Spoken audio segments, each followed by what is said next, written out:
Welcome, acolytes. Today I'm reacting to the video of Charlie, how's it? penguinz0. And yeah, the bad guys win. Now, I did see one or two things from Charlie per se, not a lot, but he's, in my eyes, relatively new, so not that he is new, just I didn't really see him. And the thing is, he's well, funny is maybe the wrong word. He sounds, he's entertaining. He's entertaining, and it's exactly my humor. And I mean, 40 million abos, so I assume a lot of people like him as he is, and he seems to always get the information down he actually wants in a way where it's just like respectable. It's just, yes, he does his research, and if he says something, you can be, well, I mean, it's never a guarantee, but you definitively can trust his word as it is from what I've seen by now, and of course it can change and blah blah blah. But let's see what he means, what it is. So let's start. We're told are the ones that have the satisfying conclusion of the good guys winning in the end against evil, overcoming insurmountable odds to snatch victory from the jaws of defeat in a miraculous triumph. But we don't live in those stories, we live in Yes, the reality versus fantasy. And don't get me wrong, yes, the good guys wins. A lot of the times, the bad guys win a lot of the times, but it's not always that way. And it depends on the corruption that actually is in here, that how often it actually happens. Yeah, so, yeah, just... cringe. So that's not always the case here in reality. And a haunting reminder of that fact is what just happened with SmilingLich. SmilingLich is an Australian YouTuber whom I've covered on the channel multiple times. I truly believe he is one of the best investigative journalists in the world, period. With no exaggeration. I don't remember the name SmilingLich. Is that...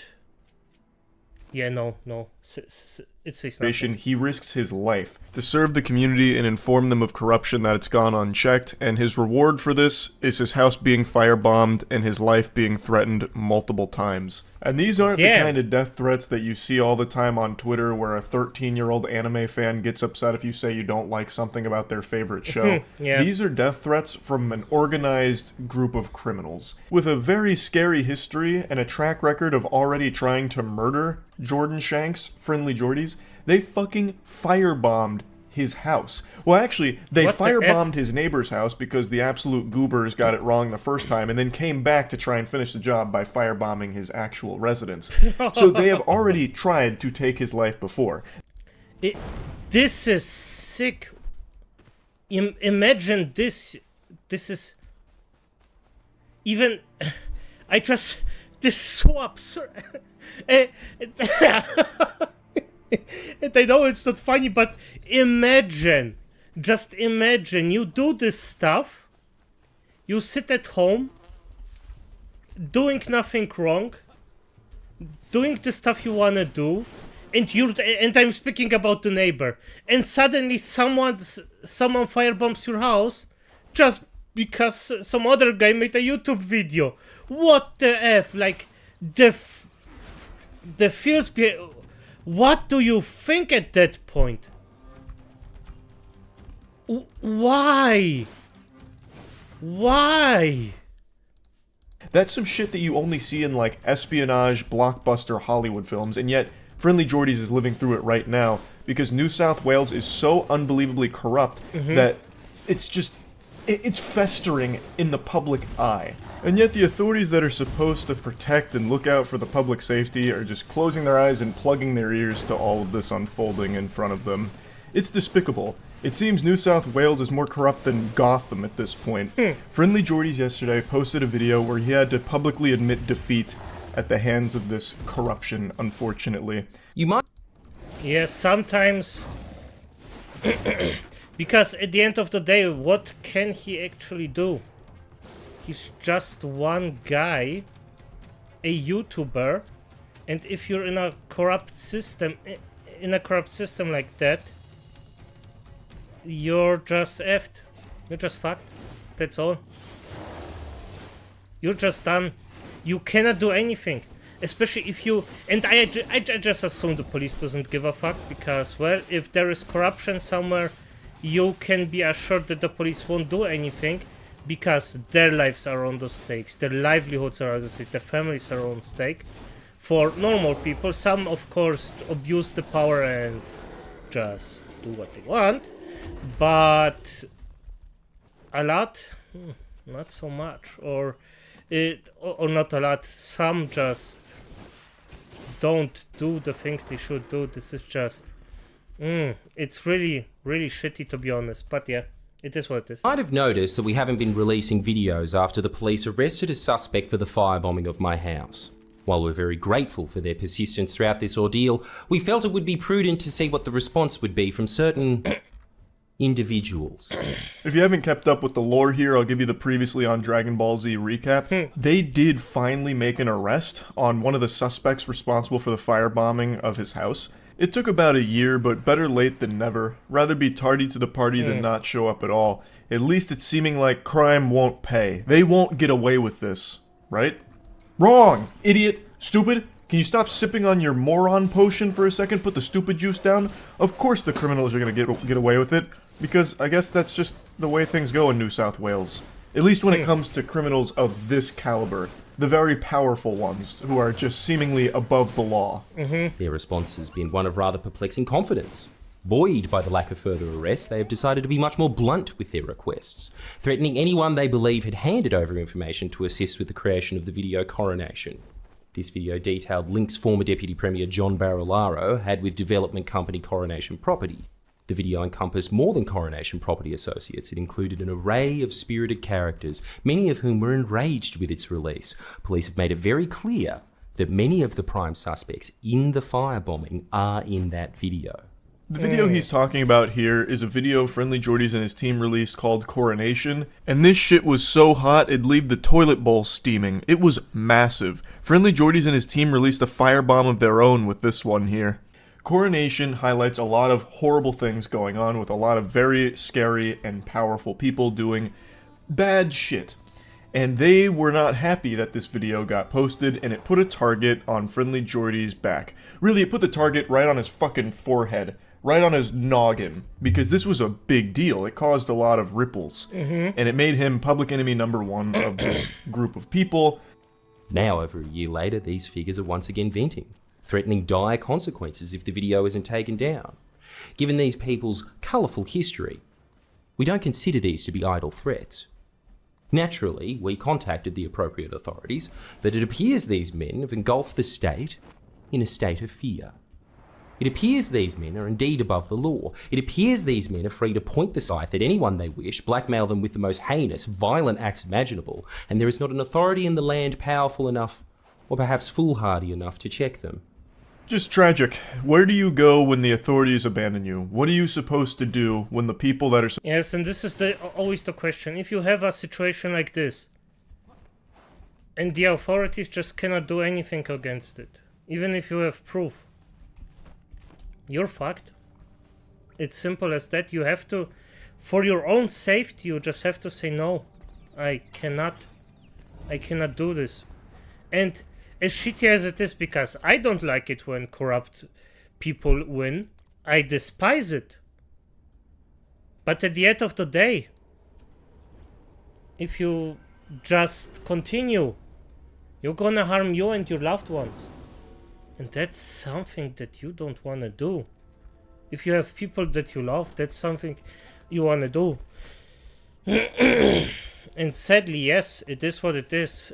And in this case, the preferable way would be that he just went out, won, struggled, and was like, yeah, this was worth it. But if they kill him, it's over.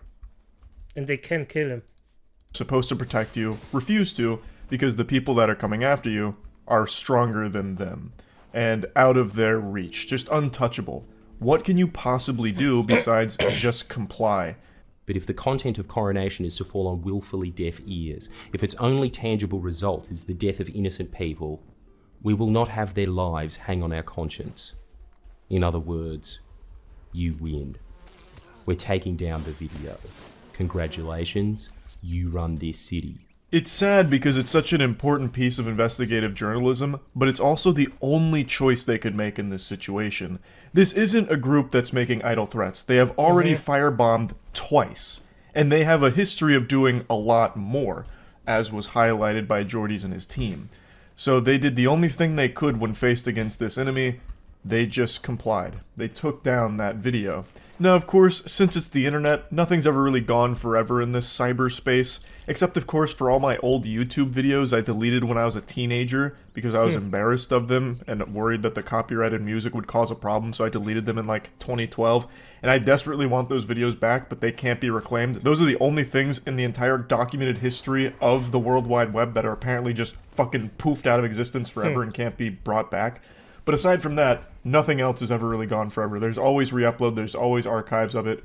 So in this case, Coronation, the video that he had to take down, is re-uploaded 1,000 times already. So it's not like completely dead and buried or anything like that. And I saw a lot of people saying this could actually, you know, start the Streisand effect here on this and have even more eyes on this group, which I guess is possible, but I think the big victory for them is that they've shown that they can kind of bully and strong-arm anyone with impunity. They can't be touched by authorities. They just have this green light to do whatever they want with no repercussions, so they're able to force Geordies to take down a video they didn't like.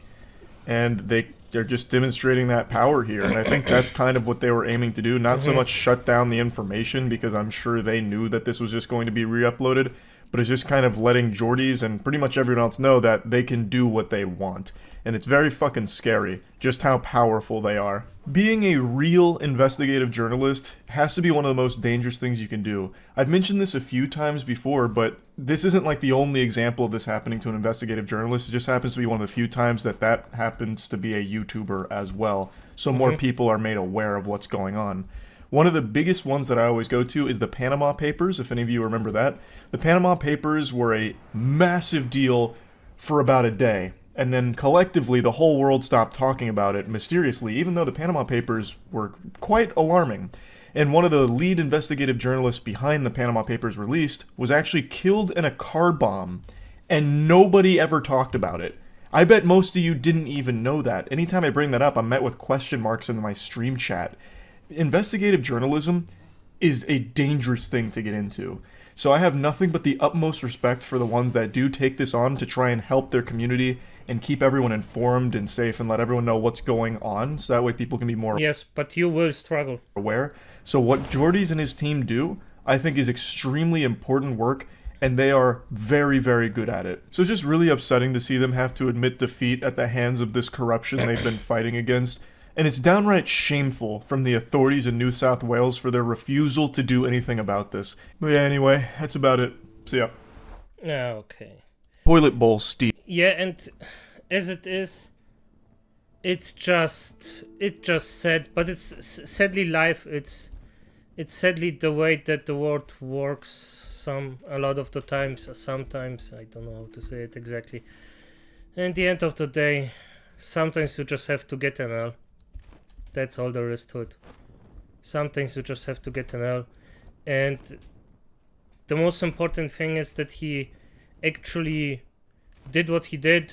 The information is out there, and at the end, over a long period of time, something good will come of it, with a high probability.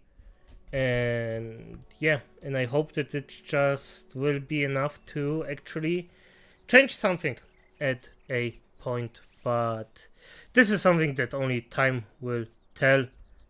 What will happen, if something will happen. So yeah, as it is, good night, acolytes.